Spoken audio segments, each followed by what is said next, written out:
discussion? There it is.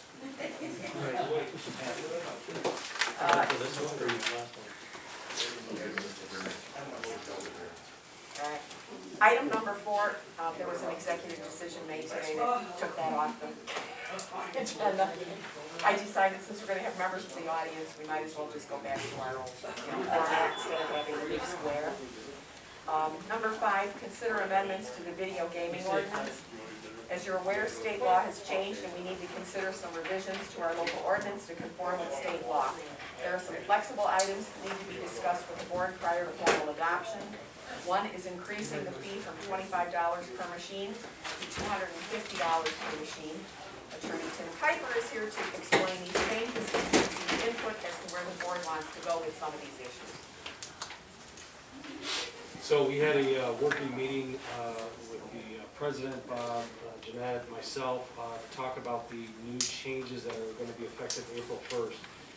The biggest one that we wanted some input from the board was that our fee can go from $25 per machine up to $250 per machine.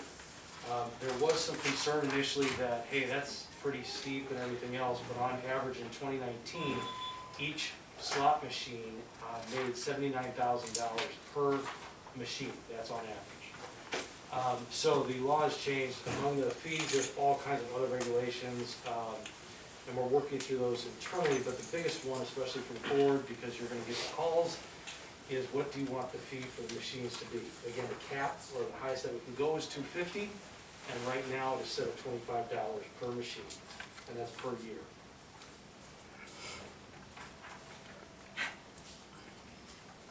Input? Yeah, $250.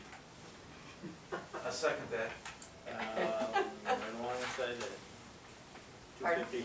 Yeah, when you look at that number there, the 250 does not sound unreasonable whatsoever. No, and the 79,000, that's average, like statewide, Correct. what machines make that?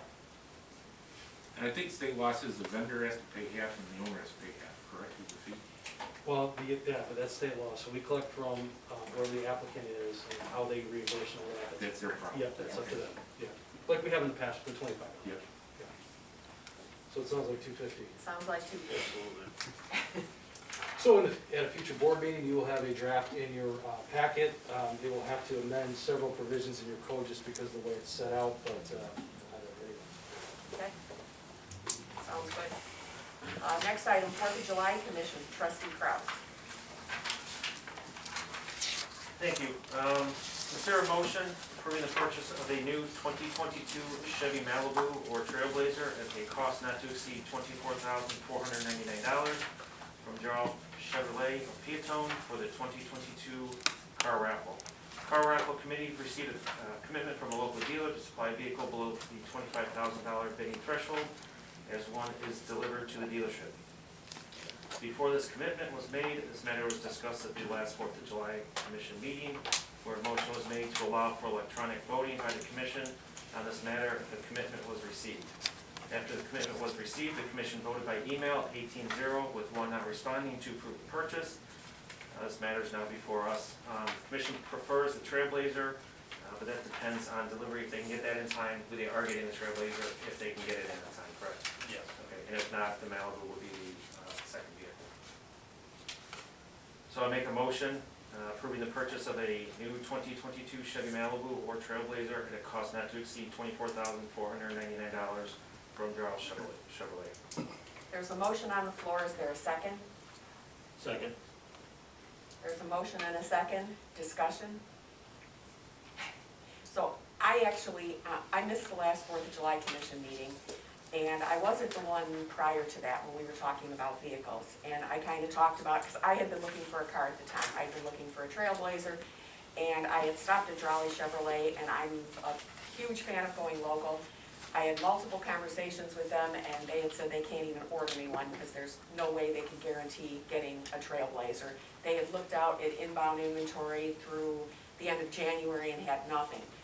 So I actually had talked to Philip Chevrolet, who said they might be able to get one in, and I told them I ended up getting my Kia, but I told them that we get one on behalf of the village, and they had said to absolutely get in touch with them. They worked with other villages on bids, and they might be able to do that. I know these are unprecedented times with trying to get a vehicle. My my issue with this is, and I can't foretell the future, I just don't know that we're gonna sell as many tickets for a Malibu as we would for any kind of an SUV. I guess I have a little more of an issue with the fact that we're gonna make a commitment to a dealer instead of a vehicle. I think this is the first time we've ever done something like that. And again, I know it's difficult to get a car, hopefully it works out okay, but that is my only issue with this, is saying we're gonna do business with, you know, this particular dealership regardless. So, that's my comment. So, I'm also gonna add to that. I have a concern with just, without knowing what you're buying, just that you're making a commitment and saying you're gonna get something. I have a hard time, basically, without knowing what you're, I mean, to me, I'm not here to debate, that's the commission's decision as to what they're gonna get. But I think typically when this always happens is you put out for bid what you're looking for. And then the bids come in and you go with a low bid. But you're getting what you're looking for. This is, you're making a commitment to a dealership, it seems, and you're just gonna be stuck taking whatever they say they'll give you. That's one of the concerns I have, like the mayor said, so. And these are odd times for trying to get a vehicle. I know my car was coming out from under a lease, so I scrambled trying to find anything. I know it's weird out there, but that's kind of the thing I'm having a hard time with here. I can touch a little bit further in. As far as the Trailblazer, that is something that's still, like you mentioned, Marcy, the Trailblazer was one of those things that they told us it's unable to be ordered, so there was no customizing, no selecting any options, no doing anything with the vehicle. If they get one, they get one. If they don't, they don't. I do know that the Malibu, the car committee was able, there was some options they could pick from, color choice and things like that in the case of getting a Malibu. So that was a little bit more of a, there was a little bit of leeway in getting certain options and things along with the Malibu compared to the Trailblazer. I do know that the car committee did do extensive research into talking to other dealerships and everything like that, and no one could commit to a vehicle under that $25,000 threshold at the time. Also, it seemed, from what I understand, is that there wasn't a dealership that could guarantee any car. Where normally, when the bids are received, there's a VIN number and everything to go along with that for the car. No one could, they could basically commit to, here's the car and basically the spec of the manufacturer. And as far as anything else, it was gonna be, it will be basically what you see here. It's the spec of the vehicle, and as far as any of the dealerships were willing to go as far as any of that was concerned at the time. But that's the only other information that I had to add to that. It's my understanding too, they wanted to get this car earlier than usual because they want to do online purchasing with car raffle tickets. Is that correct? Still needing to be discussed with the commission, but it has been, that is something that the car commission is going to be presenting to the rest of the 4th of July commission at the February meeting to kind of help with promoting not only the event, but also the car raffle itself. So, something new they're looking at doing, trying to increase sales, obviously. You know, the hope is for a Trailblazer, but the reality seems like we're most likely ending up with a Malibu. Like I said, I mean, it's the same thing as you said, they cannot see a delivery of a Trailblazer, they're unorderable. It's literally, the dealerships get a notice that there'll be one on the truck when the truck shows up. And that's it, so. Like I said, I don't wanna micromanage their decisions, you know, I also don't wanna set a precedent for the future once things go back to normal, you know, like, this is not the way I would wanna go about this. Is there a delivery date with this? They would be able, it would be up to the commission at that point, but I believe early March is what they were talking. Which is much earlier than usual. Yeah, usually the car is delivered the end of April. This would be a early March delivery.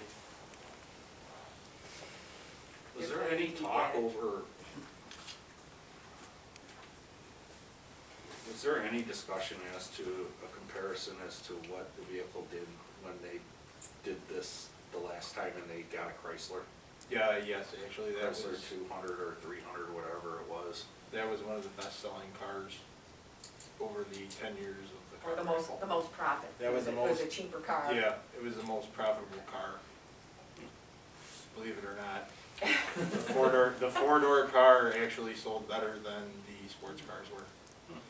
I do know that it is the car commission's want to move to something that is more marketable to what is on the road. And so that's why they're changing directions from where it normally is. That's why you're being presented with a SUV and a car rather than a two-door sports car. So, trying to market, the commission's trying to market more to the actual people to want to get the car and keep the car, whereas, well, so. Other options were discussed before deciding on doing a car again as well. Other raffle options were discussed, so. Anybody else? All right, there's a motion and a second. Roll call. Kraus, Yes. Stacy, Yes. Terry, Yes. Giannotti, Yes? Possession, Yes. Caprows, Yes. All right, Finance and Administration Committee, Trustee Corr. Continued discussion on potential referendums on June 28th, home rule, and the issuance of GO bonds. At the last meeting, these topics were raised, and it was decided we would invite the attorney to attend and brief us on some of the pros and cons of home rule, and to explain our referendum requirements. We have to file our referendum questions at least 79 days prior to the referendum, so this gives us until the March 28th village board meeting to pass this as an ordinance. Tim? Where would you like to start? Pros and cons? Huh? Yeah, let's start Pros with and the, cons, yeah. the home rule one first. So, you're non-home rule right now, as you know. The pros with that are, it's like you're driving down the expressway and there's guardrails, and you can't go off the road. You know where you're going, there's certain limitations, and it is what it is. There's debt caps, there's all kinds of fun. Apart from that, I mean, the cons to non-home rule is you can't do a lot of things locally to address anything locally. And so that's where home rule comes in, and a lot of pros with that are, although they can also be a con, is you can increase sales taxes without the cap of 1% like we have right now, without going to a referendum. So if you got a board in here and they did something that most people didn't feel was wise, it's gonna take several years to get them out to repeal that. In the meantime, you could have 7, 8, 10% sales tax on top of something. So it's a con. You can be more local, you can raise the taxes, you could do certain things, but it could also be a con. It gives you much more discretion over regulating property, like crime-free prevention, rental, and things like that. There's all kinds of things that can be done under home rule, and there's very few limitations. And so that's why a lot of places that have home rule, they enjoy it, they're able to do a lot of things with it.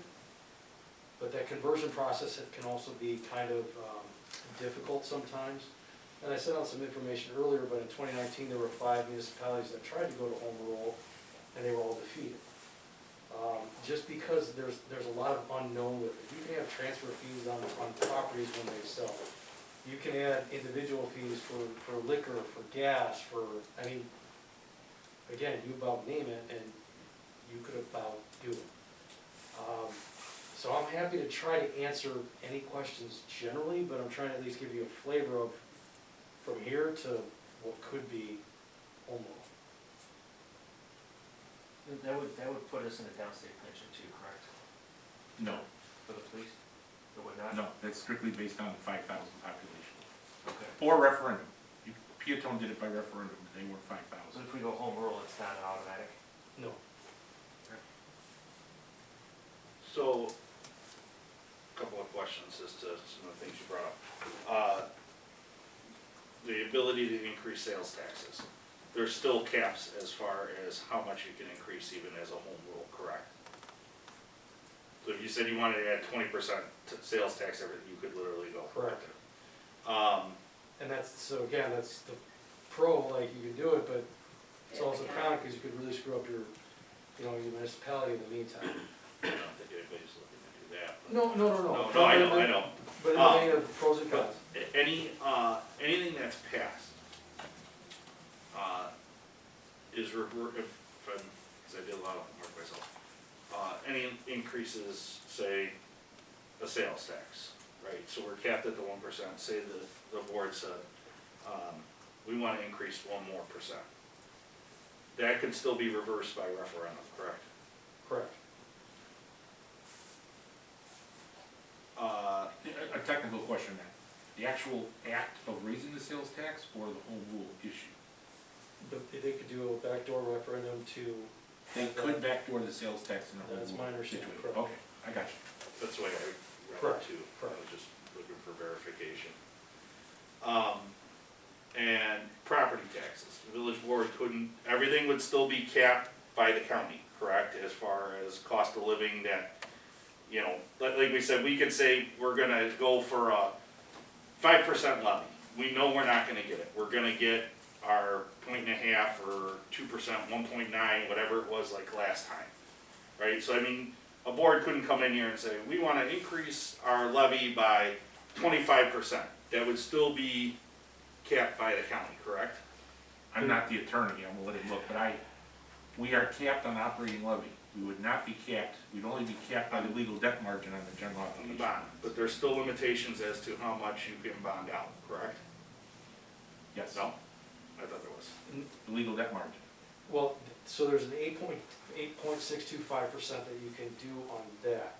But otherwise, you could incur debt, put it on the property taxes and increase them.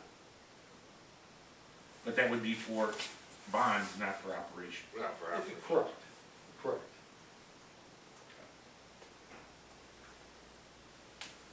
What do we, right now, we have nothing for rent-free housing in this town, correct? Correct. So all the places we have issues with, we can't do anything, we can't go after landlords, we can't go after tenants, we can't do anything, they just, man, I mean, that's the biggest thing, I've been talking about this for years, is crime-free housing, and I've been told since I got on here, we can't do it without home rule. Correct. I mean, to me, that's one of the biggest pros. I mean, we don't have a lot of issues here, but the ones we have, we don't have any tools to address right now. And that's, so would that open up all those tools at the police and the village's discretion to address that?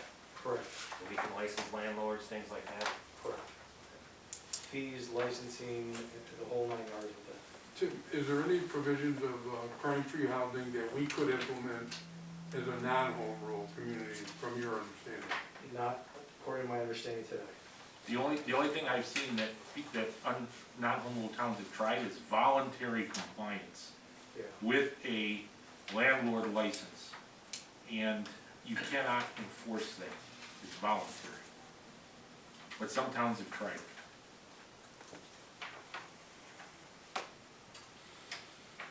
Are there any major issues that towns have come up with this recently that have been able to pass it? Not up for non-home rule. For home rule, again, you can, I don't wanna say anything, but just about anything that you would wanna do for that, you could do. Now, the converse with that too is if you start putting those types of regulations in place, then your support staff has to be able to handle those things also. Because whether it's licensing, and then you're talking about the police going out and doing certain things, so there is that cost side to it too. I'm not saying it doesn't necessarily address the issue, but it could create other things too. The logistics of implementing those programs. So now, Bob, I'm gonna ask some kind of general questions, because I'm a numbers guy. So now I got some questions of you based on what Tim had said. I'm ready for you. So, our 0.5% sales tax, right? It's actually two separate 0.5% that we have. One goes strictly towards infrastructure and the other one strictly towards sewer debt. each of those generate approximately $190,000 a year, correct? Correct, I was gonna say 203, but if that's what the plan says. I'm guessing, yeah, around that, or, I'm just, didn't wanna round up, but let's say close to 200. Operations levy for the village is approximately 600,000, correct? Correct. So a 1% sales tax would generate approximately 2/3 of our operating levy for the village Actually, on property taxes. actually, a home rule sales tax would generate more because the infrastructure sales tax does not tax appliances or vehicles or groceries. They're exempt. So if the home rule sales tax would actually generate more, so a more accurate number would be your 1% sales tax in the general fund. If you raise it another point, you collect that amount of money. Because the infrastructure sales tax has some items in it that you don't tax. Which isn't, I don't think it'd be, Vehicles, appliances, groceries. It takes 150 grand off that number. yeah? Oh, yeah.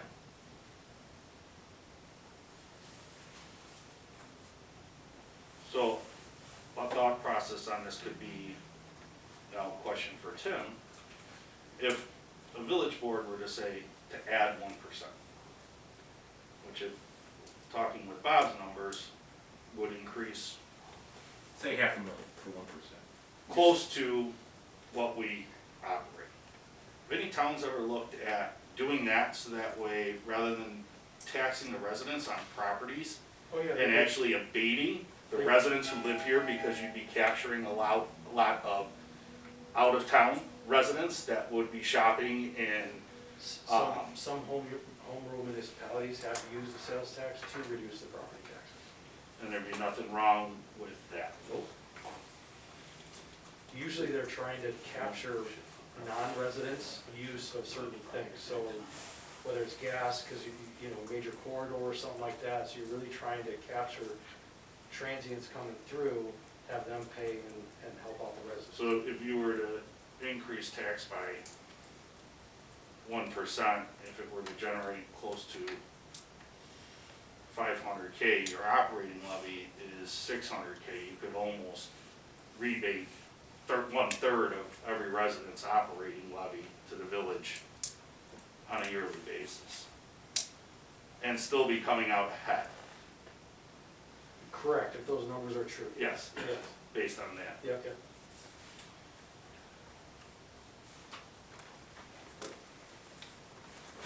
Because I had seen some, and the other question I guess would have to do with knowing for sure that there would still be, that any board at any time couldn't come in and increase the levy by a certain percentage. I believe everything I read is that would still be capped. Because I do know there is opponents to doing this referendum, different lobbyists or organizations,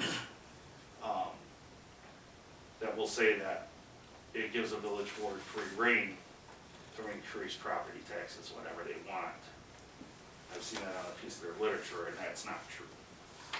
That is not Because it would still be correct. capped, Correct. no differently than now. I mean, we could ask for a 5% tax levy. I mean, you got, a taxing body can go 4.9%, not have to do anything with a referendum, ask for a 4.9% tax levy increase, and they're not gonna get the 4.9, that's still gonna be capped. That's my understanding. So this wouldn't be any different.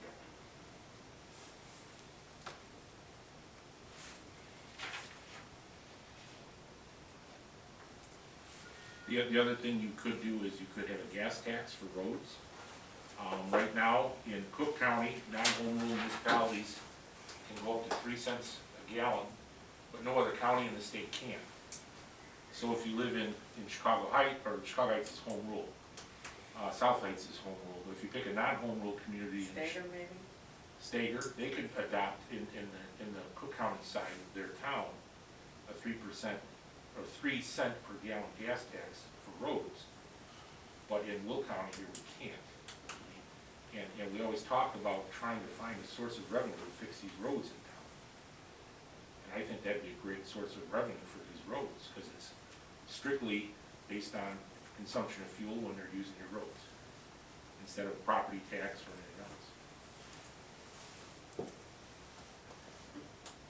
But, to Tim's point, the village board could adopt a 25 cent per gallon tax if they wanted to. You know, there is no, law to regulate you on that if you're home rule. And that's what you'll get beat up on. And I guess that any type of ordinance or anything like that, that the existing board could pass, limiting any of that would be irrelevant if you have a board that wants to do it, they just reverse that existing ordinance and straighten it out. And this board can't take any actions to limit future boards, nor could a previous board have done anything to limit this board's power.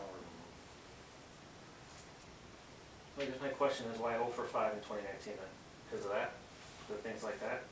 I'm sorry? So why the 0 for 5 in 2019 with not passing? I mean, what's the big hiccup? I mean, this is something we're looking at. It's the unknown. With the non-home rule, you're capped, you can only do certain things with taxes.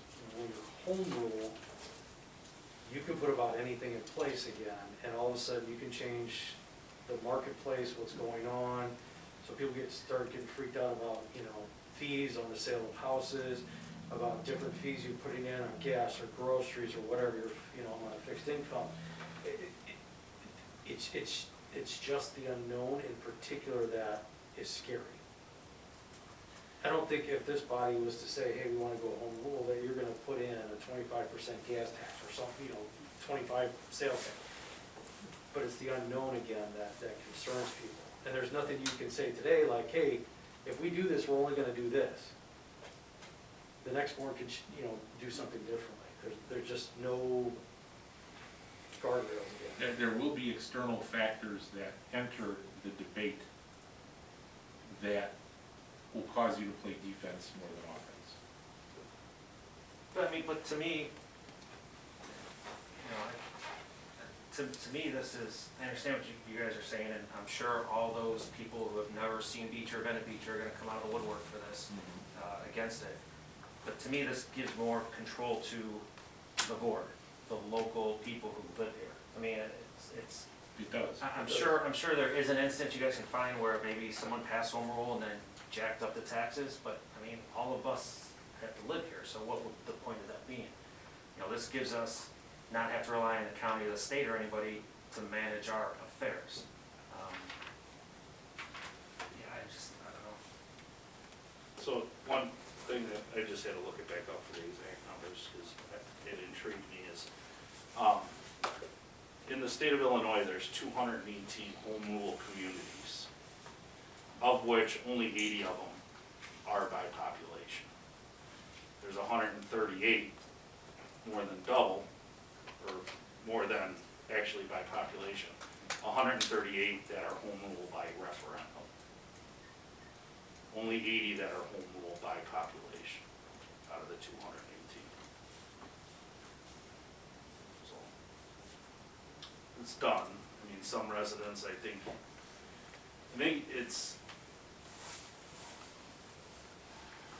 I'm the one who kind of brought this up right to Bob and asked for more info, and I think this kind of came up as we started to do a 5-year financial.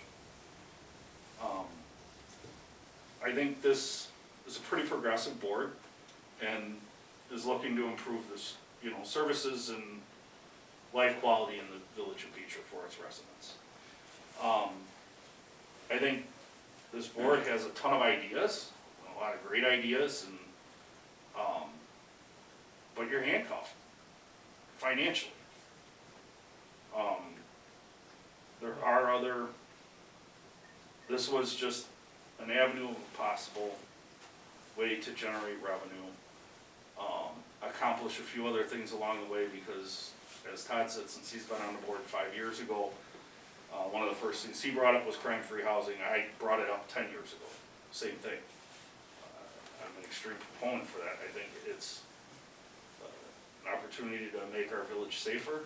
I think our chief of police will talk to the benefits of crime-free housing. Having worked in communities that have it and how it can be beneficial. I think it's up to the board that make a decision as to if you do it, if you wanna do it, if you don't, and if you do wanna do it, as to why. And it's up to that board to go out and let the residents know what you're thinking and why you're thinking it, and myself included, I'm not saying just you, but, as to the ideas of what you could do with it. I think it's a short time frame, but I've seen this board put things together pretty quickly. I don't know, does anybody else have any thoughts, other than me talking? If, Tim, we put a referendum on the ballot and it passes, when is the effective date? Whatever we put in there. Oh, the referendum dictates that? Yeah, there's not, I mean, basically there's a provision in the Illinois Constitution that just says you can change from non-home rule to home rule by referendum. So you would put in effective date January 1st or September 1st, or again, depending on when you wanted to start it, April, whatever. Could we still hold a referendum on a GO bond? Yeah. Would it be binding? Any actions that are taken by a non-home rule prior to conversion still would be Binding. binding. So we could do a GO bond referendum for the police station at the same time, to let the voters know these are mutually exclusive issues. You could, but if the home rule passed, you wouldn't even need a referendum on a GO bond. Yeah, but to the residents, they still have a say on whether or not. No, we should I'm issue just, that. and Yeah, I understand yeah. what you're saying, I'm just saying that's one of those differences, again, no referendum if you're home. You just go do it.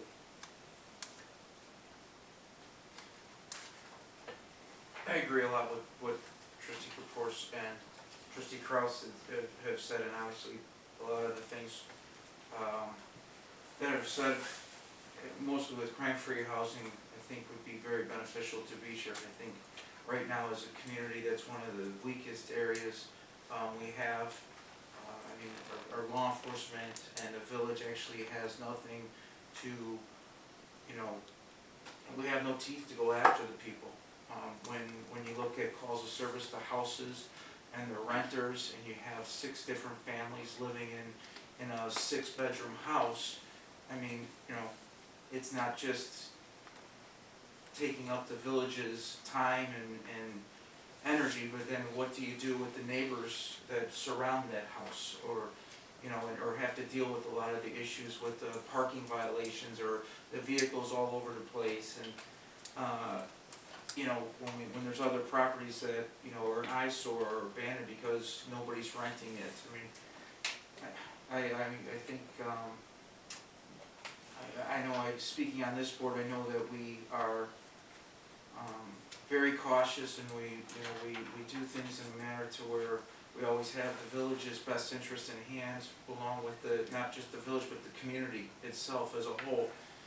And, you know, I get that unknown factor, because you never know who's going to be your village board or what can be done, but I think if we don't try this, you know, you have to try. In my eyes, we have to try, because, you know, at least this way I know that we did everything that we could do in our powers to actually try and prevent, you know, bad things from happening, and or, you know, the success stories with it happening. Because I mean, if you look like you know, Trustee Kapoor said, a lot of these smaller communities voted it in. You know, and I think when you have a smaller community, there's more understanding.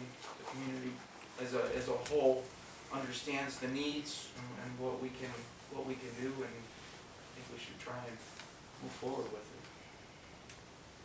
And I was gonna say that the time I've been on the board, before I was mayor, when I was a trustee, that was one of the top things I continued to ask our former mayor about, was what can we do about rental properties? What can we do to, you know, be able to take care of these properties and make things safe? And he continued to tell me we can't do anything unless we're home rule, so. Yeah, and, I mean, I think the idea of being able to, I'll say, reallocate some of that tax from property tax to a sales tax, and still even have the ability to start working at all of the priorities we have that we've identified for you know, fixing our old roads, fixing these very old water mains. You know, there's a cavalcade of projects on the slate, and not nearly the same cavalcade of funding. So having the ability to do that, could really make the village a better place for everybody and a more attractive place for people to come.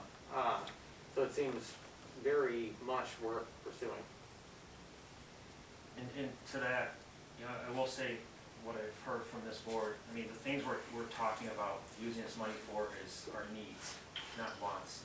No one's saying, you know, let's pass this and, you know, whatever, jack up gas tax and I'll go build a stadium. I mean, we're talking about roads that are crumbling, we're talking lead pipes, failing, you know, infrastructure.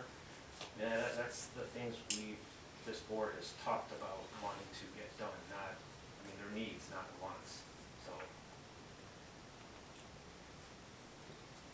And to piggyback off what everyone's saying, I mean, we live here as well as the people that we're serving. We're not gonna do something that's gonna drastically change everyone's life and, you know, it's not trying to do, like Todd's saying, do the things, and Ben and John all mentioned, you know, do the things to improve, areas where we are falling a little short in, especially roadways, water mains. I mean, you know, it's kind of like repeating what everyone's saying, but I feel like that's where we're going with this. It's not, we're not looking to add any kind of, add anything on to anyone in addition. It's trying to reallocate to find the ways to, help everyone out in town. Anybody else? Raj? Yay, nay? Here nor there? I don't know.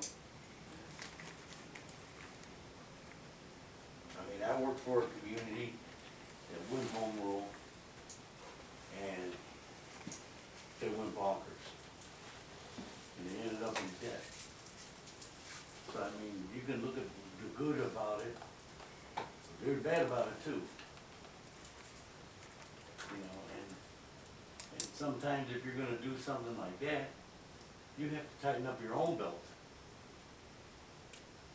You can't go to the people and ask for something if you still got a filet mignon and a lobster on your plate. You know, I think there's other things that have to be looked at.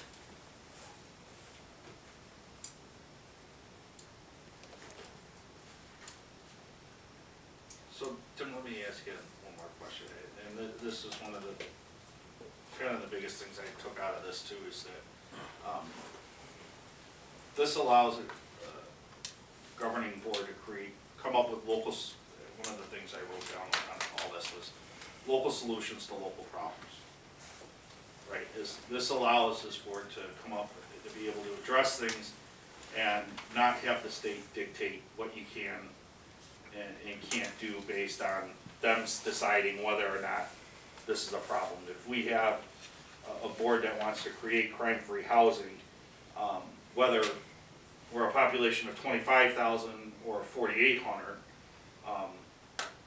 this allows this board to decide if that's a problem here. And if it is, it allows this board to come up with a solution and not allow, it takes away the state saying, no, you can't because you're not at this population. I don't know how one community that's over 25,000, I'll never understand this on why you have to be home rule to create this crime-free housing, because I don't see how a community of 5,000 can't have the same problem with this as a community of over 25,000. And I think that's one of the things I take away from it is it kind of puts some more of the power into our hands here to be able to address local problems with local solutions and not let Springfield decide it. In all honesty, if we could just get crime-free housing out of the home rule status, it'd be worthwhile. Yeah, I think that's You know, the number all one the biggest all thing. the other stuff that you could do aside, just that. But there's also other things that you can do with as far as police and, policing and ticketing and stuff like that, right? There's some other benefits to that also, correct? Yes, Where there be some limitations as to, right now, the state says we can only issue a fine of up to so much for certain things, and Yeah. being home rule, we can set a rule. we can set our own. And less goes to the state and county, correct? Less goes to the state and county, more toward, to the local? Yes, yeah, that's a big benefit. I mean, right now, we send someone to county court, they charge them fees, and they pay their fees and leave, and we get nothing. So yes, that's something you can change. I think we get like $8 out of a $168 ticket. They even pay for the guy's overtime to go to court. God, I hope not.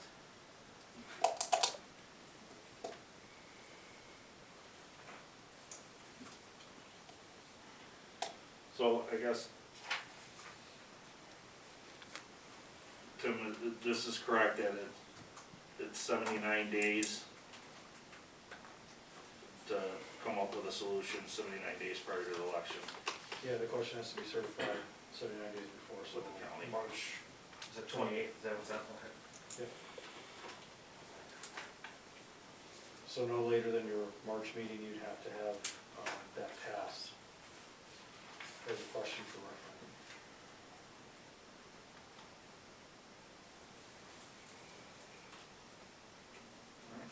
And the same would be true for a GO bond issue. Correct, correct. It's You wanna do same, that? same day.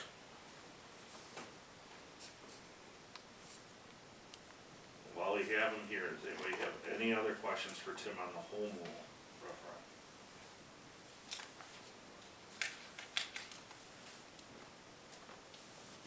No?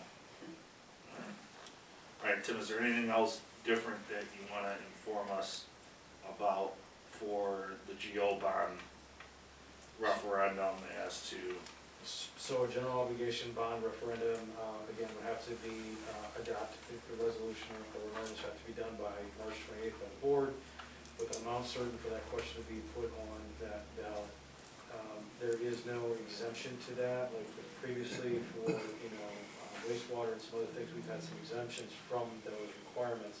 There's still a backdoor referendum on that, but we would actually have to have and hold a referendum if you wanted to do this at this time. If you're seriously considering the home rule, and there's no immediate plans for the police station, then it may be worthwhile to wait, so you don't have to have both at the same time, but that would delay bond issuance for the police station and construction if that were to pass. when would the next referendum opportunity be if not on the July ballot, or the June ballot? I wanna say it's November. Is it November, Yeah. February? I think it's the November election. Again, I don't have that email in front of me, but I wanna say it's November. There's a congressional election in November. I think there were only two this year. It was like April. It would be June and April. November. April and There was June, no and election in it's- April. No, some special. Yeah. We'll have to get back to you with Yeah, the we can straight get back answer. on that. And I just did some math. Our legal debt margin is $9,487,500. To be safe, I took $1 million off of the outstanding bonds that we have. I think it's a lower number than that. So you have about $8.4 million under your legal debt margin that you could borrow. So you got plenty of room as far as that goes. Because I don't think we've ever borrowed that much.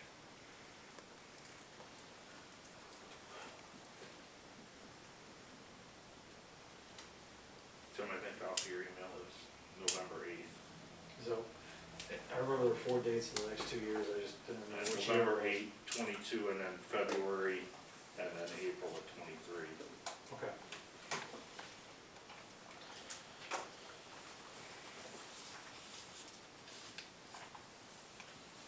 So I think that one would kind of just be predicated based off of our study and when GMA architects get us that. And then there's some timing too, I understand the schools have a referendum in June, you can have more of a special targeted referendum for June, where you have the general election in November. All of those things come into play with who comes out to vote, you know, and ultimately what the success is or isn't at that point. So if you got a bunch of people pissed off about the school coming out in June, don't do it. They're just gonna vote no against yours regardless of what it is.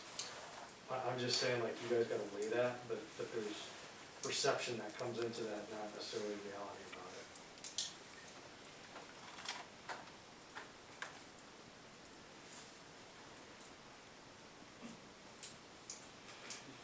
Okay. Anybody have any other questions? This item? No? Mr. Chairman, do I keep that on the agenda for continued discussion next meeting? Yeah, we can always just pass and table it, right? Yeah, I'd say as of now, yeah. Just leave it on there in case anything else comes up. Do you want a motion or just continued discussion? Just continue discussion. Got it. And if there's any other specific questions that you have on that, I'm happy to try to answer them, or come back next month, whatever it is, because there's not a very long window to get something done for June, if that's when we wanna take action. Yeah, I think the next step would be for us to do a little homework, right? Like, Yeah, I'd like to research some of the questions I had more. yeah, well, I mean, you have questions, I mean, there's your answer book Well, right some there. of the stuff that he said. Oh, but yeah, I think the other thing to do would be, I think it would benefit us to get out there, talk to the residents, get the pulse, see what they think about it. And give them the pros and the cons, refer to this meeting, the video with the attorney, letting us know what we can and can't do. And see what the residents think on it. And a lot of times, there's a lot of things that, I think, we may think the village residents feel one way, and it's the opposite. I mean, a perfect instance is that, Park District non-binding referendum. I mean, I think the entire board sat here and said that there wasn't a single chance that that thing would ever pass, and it passed by a pretty significant percentage, correct? I think it's almost 2-1. Yeah. So I mean, I think that's up to us. I mean, and I think there's things that if you do that, one, I think, before we make a decision on that, I think it would benefit every one of us to talk to some constituents, talk to your neighbors, talk to your friends, and see what they think. And if I could just add one other thing, with one of the reference materials, they indicated that home rule referenda generally succeed, and there's three things to this. When the officials can point to some specific reason why the increased power would be beneficial to the community, the public trusts the government, and the residents have been educated and informed about the reasons why leaders seek home rule power. So you've got to be clear and concise about those things. I think you have public trust here, so that's not an issue, but it's about those specific reasons. So if it's crime-free housing or I think crime-free housing is number one. whatever it is, being able to identify and then articulate that and get that out there. A couple of things. Did everyone get my home rule packet that came out about 2 weeks ago? A lot of the material was from Illinois Municipal League, so you should have gotten it. I'll resend it if you don't remember getting it. I can resend it. The second thing is the Illinois Municipal League would be willing to come out and bring one of their people out here to talk about home rule if that's something we want to do. They have a road show. So if you want a road show, I think. What's someone else's position on it? They're very pro home rule. In fact, they have pushed legislation to get home rule for any community that goes to their downstate pension. They think that if you're in downstate pension, you should have home rule power. And their position is to give local municipalities the power to deal with local issues. So they're always fighting for the local municipality. But I'll be honest with you, as adamant as IML is in support of home rule, there's organizations out there that are opposed. And you'll have to fight the battle in the streets. It's not gonna be one in the boardroom here, it's gonna be out on the streets talking to people. But I think that prerequisite of public trust in this body is so critical, that discussion. So when you're saying those things, it rings true and that it doesn't ring hollow. And I think all that is stuff that, I mean, if this board decides to move forward, then that's it. I think it's, at that point, then those 79 days is a time where, like I said, this board has the ability, and I've seen it, to move fast and get things accomplished quickly. That's when the game plan goes into action, and it's a education of the community, it's getting IML out, not to address the board, but to address the community. Public information. Yeah, old public information hearings, and I think it would benefit if you did move forward, and the board did decide to go for this referendum, to get an advisory committee too, of some residents and see what they feel. And rather than, why would you wanna go to war with just 6 if you could get residents on your side too as an advisory committee? And have them out there helping spread your message too. Can we have them come to February's meeting, 14th there, Bob? I can't guarantee they can come that quick. The problem I got right now is, it's all hands on deck because the General Assembly's in session. And this is their busiest time of year, but they would be willing on an agreed upon date to come out and talk about home rule. I just can't guarantee it'd be February 14th because they're very busy right now. Can we get a date?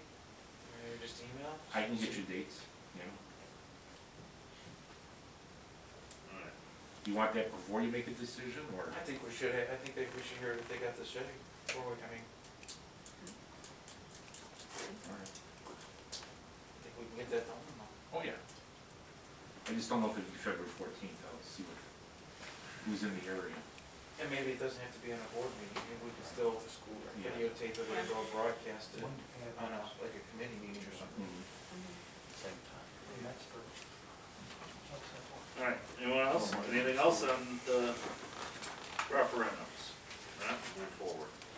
Alright, 2021 bond disclosure reports enclosed for your review.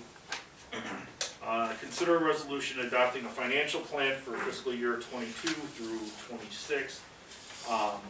This plan was presented at the last meeting. The Finance Committee is recommending approval.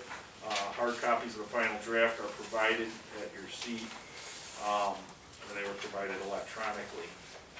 Again, this is not an appropriation of funds, this is just a guideline.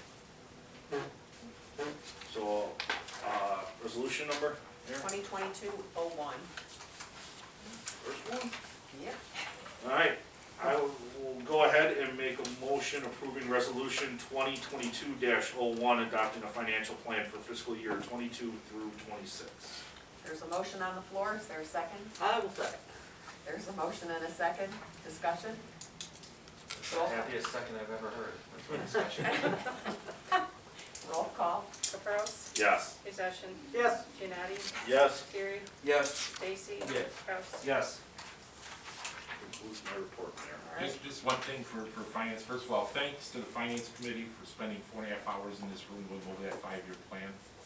That was over the holiday break, if I remember right, between Christmas and New Year's. We spent a whole afternoon in there. And the second thing is, this came off the presses today. It probably affects finance more than anything, but this is the capital bill. And this is the updated capital bill that they passed in the fall veto session, and they finally were able to glean the whole bill out.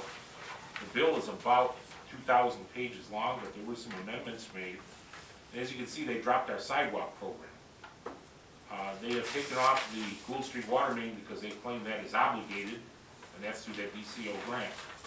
But the sidewalk improvement part of that was dropped, and no one can tell me why it was dropped. You have to remember that staff people do this work. That could be good news. That could mean we got funded somewhere else. So I don't want to raise the red flag yet, because there had to be a reason why they dropped it. And as you know, we've got grants out there for SRTS, Safe Routes to Schools. So I don't want to go and cause a fuss yet until I know what the SRTS results are. This capital bill is a fluid document, and every year they're changing. But right now, all we have committed is $125,000 for little nebulous projects that really can't be explained. Our wish list is at the bottom. That's what we submitted in requests. Now, the good news of that is, that could be come into play with the feds when the Biden infrastructure money comes out. And you have to give them a wide range of projects. You just can't give them specific projects for like all water. You gotta give them a broad list, because you never know what's gonna stick when they throw the dart at the wall. But I wanted to share that with you, so you have. That's all I have. Public Buildings and Properties, Parks and Recreation Committee, Trustee Giannotti. So, right before this meeting at 5:30, we met to discuss the summer concert series. And I will let Trustee Uzeshin give the synopsis of that update. Thank you very much. So I'd say we had a very productive committee meeting. We've generally settled on bands and preferred dates for the concert series. We've set a goal of contracting all the bands for May, June, and July by the end of February at latest. And we'd like to firm up the remaining months shortly thereafter. I say remaining months because we are intending to add an early September date at this point. At this juncture, Saturdays are planned to be variations of classic rock and rockabilly as far as the bands go, with various genres on Sundays to provide some additional flavor. Trustee Giannotti has identified a cost-effective sound engineer. We intend to work with them on an as-needed basis for certain shows. Current cost projections, based on the quotes we've received, put us no higher than $13,200 for 8 shows, including sound as needed. Though this number could probably drop by about 10% depending on negotiations with some of the bands. Our next committee meeting is tentatively planned for Tuesday, February 22nd at 6:30 p.m. But subject to change if the need arises. And that concludes my report. Alrighty. Planning, Building and Zoning Committee, Trustee Stacy. Yes, Mayor, we do have a meeting this Thursday, January 27th, and the agenda should have been in quote. That's my report. Public Safety Committee, Trustee Terry. Well, thank you, Mayor. The Police Department Annual Report has been enclosed in your packets for review. This time, Chief, would like to highlight a couple of the, main points. Sure. We did install 5 cameras that you approved. That was a costly expense, and I appreciate the board's support on that. They're working fine. Officer Drew is now completing training on the automated evidence system that you approved as well. Thank you for that too, because that's gonna really help us at the police department. We lost Officer Andy Leroy to retirement. And we're currently doing a background on his replacement, who is a really good candidate. He's in his 30s, been at a job for years. He's bilingual, and we think he's gonna be a really good fit here. We lost a part-time officer last week, but we're down to 3. We are completing the last phases of another person, so we will have 4 in the very near future. Code enforcement, I think you all see a huge change in code enforcement. It's really a vibrant part of the police department right now, and I'm really proud of the work that David Harrison does. Speaking of being proud, I couldn't be prouder of this man right here. As a volunteer, he does more than anybody I've seen in a long time, and thank you for approving the 2017 Explorer that he was able to get, and that's the nicest car I think EMA has ever had in their history, so thank you very much for that. The flock cameras, we have 10 cameras. One of them is 100% functional, but I went on the website today and it wasn't working, so I guess they gave me wrong information. 3 cameras are waiting to be winterized.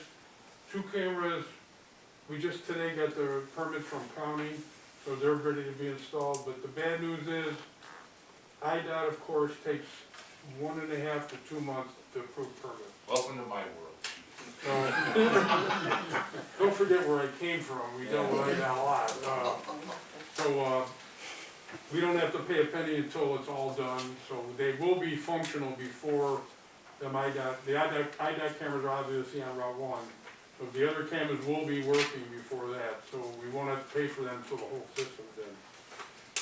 Regarding the golf cart, I'm excited that all of you embraced that idea, because I think A golf cart is wonderful for public relations and the police department. I think it's gonna do a world of good. It's also gonna be available for all of you to use during the festivals or anytime you want. I've been looking for golf carts, but we had an interesting, thing happened just recently. One of our officers, family members, lives in town here, and he has a custom golf cart that he's thinking of selling. It is beyond our resources here, but the officer's trying to talk him into it, so we're not looking anymore, we're gonna wait till we get that answer back, but if we get this golf cart, you will all be impressed. So, and, that would conclude my report. Thank you, Chief. The EMA annual reports also, for 2021 has also been enclosed, along with the code enforcement annual report for 2021. The animal control annual report was also provided by Dr. Dan McKay, and that's enclosed too. And Chief touched base in regards to the flock LPR readers, and then our golf cart update. So I'll also be looking for a motion approving a monthly stipend in the amount of $150 for the code enforcement officer, so this way he can use his own vehicle while he's in the village performing his duties. This would be in lieu of providing him a vehicle. So currently, right now, he's using the old Crown Vic that we have, and depending on what happens with the motion will determine my next consideration. So I'd like to make a motion approving the monthly stipend for $150 for the code enforcement officer to use his own vehicle for village duties. There's a motion on the floor, is there a second? Second. There's a motion and a second, discussion? Roll call? Oh, Why are we switching cars? So from a cost expenditure with the Crown Vic, we think after putting in some numbers, we think that actually giving him a stipend for $150 using his own vehicle would actually be beneficial to giving him money, and also too, it's cheaper on the village. So it's gonna save us money in the long run? Yes, so There's been any discussion, and again, I'm usually the one that's all for saving the taxpayer money, but I want someone using their personal vehicle. I mean, if they're out writing a parking ticket and someone sees someone in their personal car behind their car writing a ticket, or, I mean, I understand I got that little sticker that says code enforcement, but, I mean, sitting right there, a Crown Vic, it's just typically referred to as a police car, and this person's going out there, and is there any issues with that? I talked to the code enforcement officer about that, he was fine with it, and they talked to his insurance company, and the insurance company is gonna raise his rates a little, but he was good with that too. Okay, so we're not covering any of that stuff? No. It's just a stipend?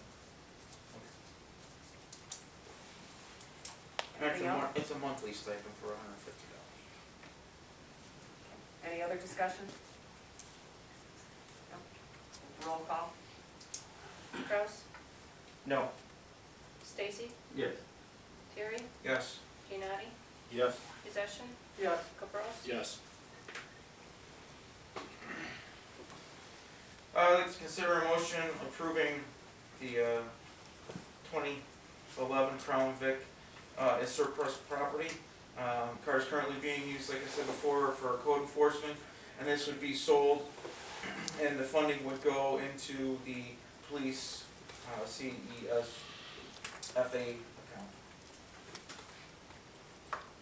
So I'd like to make a motion approving the 2011 Crown Vic as surplus property.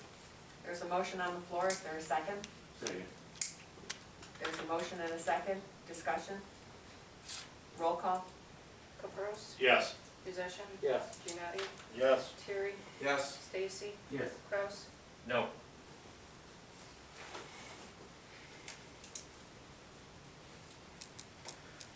Okay, we continue the discussion on amending our current sound ordinance. At the December's meeting, a question was raised as to whether or not the police department could impound and tow vehicles for excessive noise. And I think an opinion has been enclosed with the ordinances from other communities, since we have the village attorney also at our meeting. check and see if anybody would like to discuss the matters, with him, and maybe we can possibly make some amendments.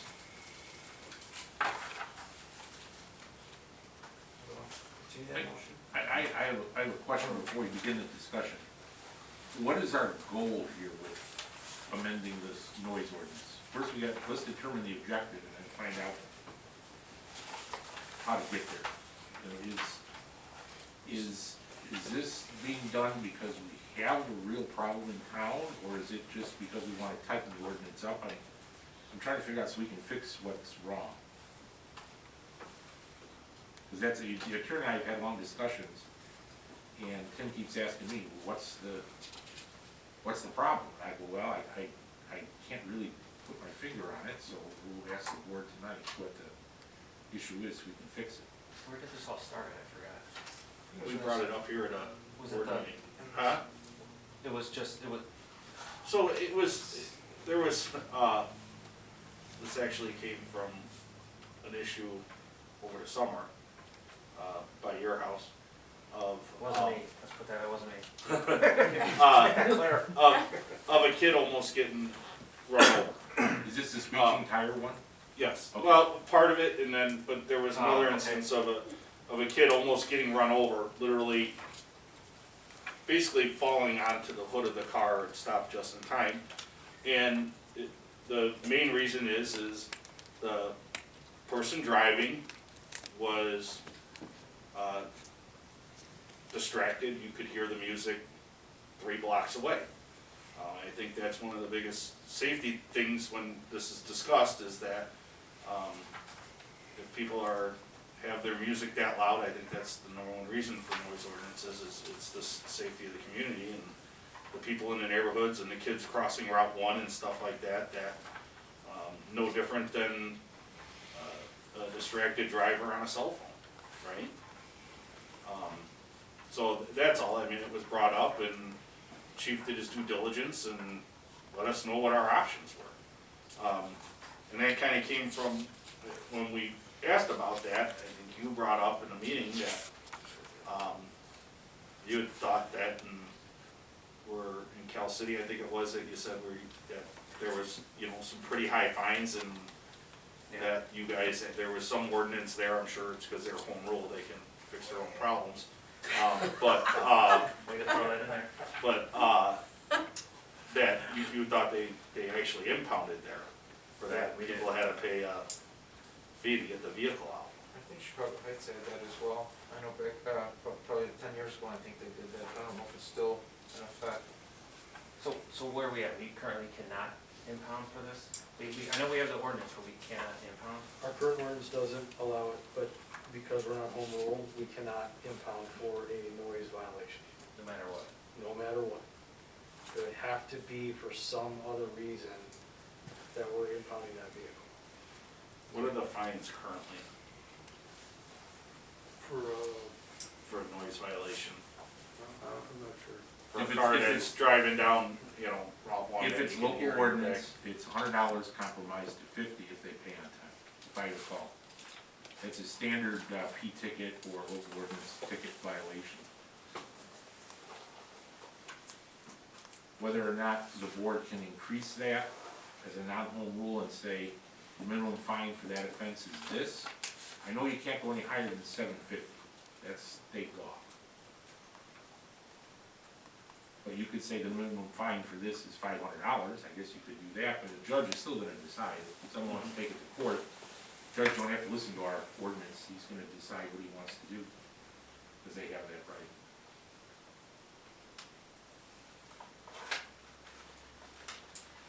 I guess if the board wishes, if we can't impound, if the board wishes to make it steeper, the impound's 500, you make it the same as an impound, you just would not be able to impound your vehicle.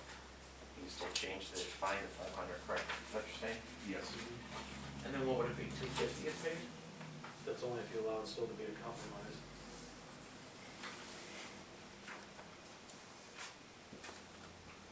That's a And then separate- the person, separate question.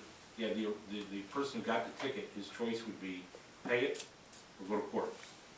And plead forgiveness from the judge, and the judge would typically lower the fine. That's just what they do if you appear. Would those tickets go to our local court or they go to state? Local.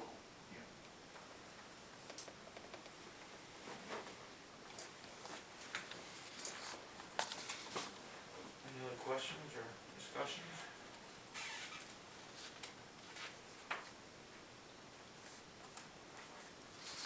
So really the intent here is, you know, how can we disincentivize this type of behavior?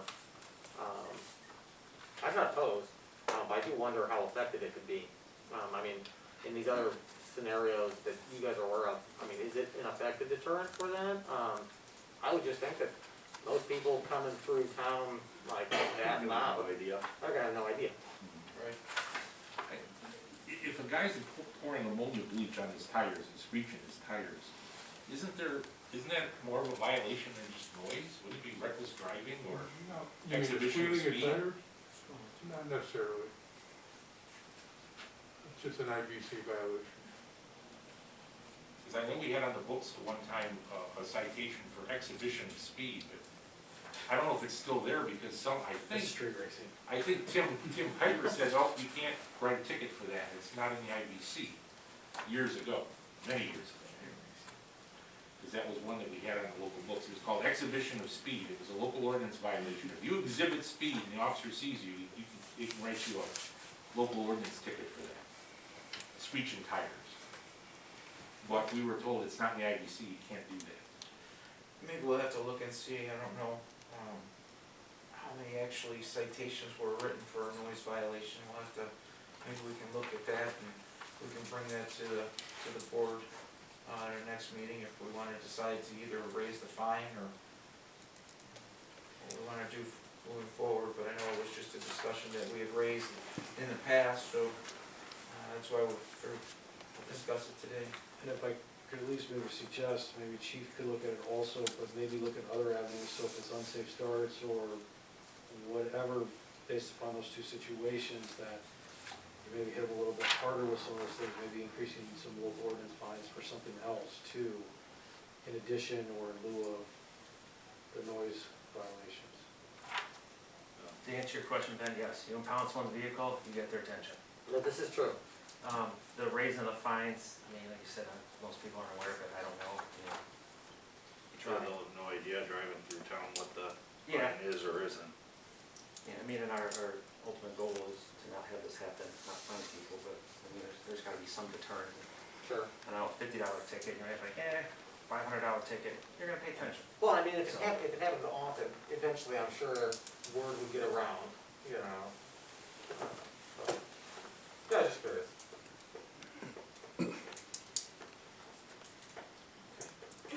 And then,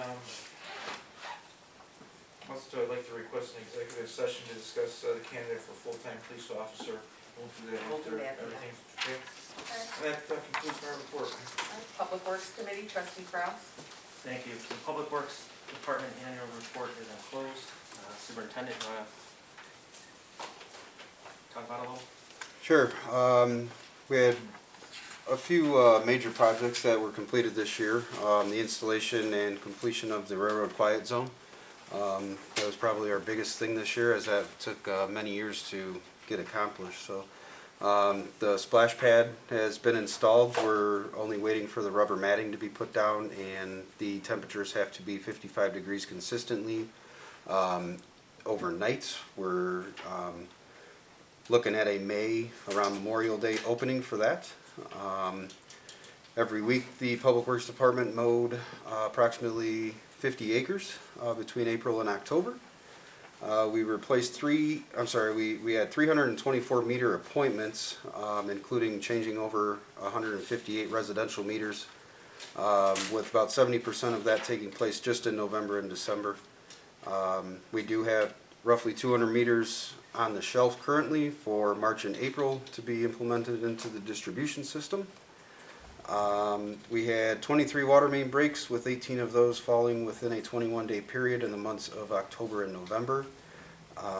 We found 2 major leaks, one at the corner of Orchard and Dixie, that had been undetected for an unknown amount of time due to running directly into a storm sewer and flowing to the creek down Miller Street and reaching the creek there. And then the biggest one we found was on Spring Cove and Trailside. That appeared to have been leaking for many, many years. I know Director Heim can vouch for that. That leak had been draining into Well 5 Pond, which he lives on. He saw it continuously running over the drainage ditch, and we never knew where it was coming from, but we finally found it. So our pump to build ratio had increased almost to 70% just on this last billing cycle, with finding those leaks and changing residential meters. The last billing cycle did include 5 water main breaks on the tally as well, so hopefully the next billing cycle will show even more progress. The lead line program, another big thing that we've been working on for quite a while. Brandt Excavating has replaced 27 of the 113 lead services that have been found so far. They have been off for the last 4 weeks due to weather and time off between the holidays, so we're hoping to get them back out here and keep the progress rolling. And the last but not least, we can't forget about the 18-foot tall Christmas tree that was delivered and put up within 24 hours just in time for our tree lighting ceremony. So,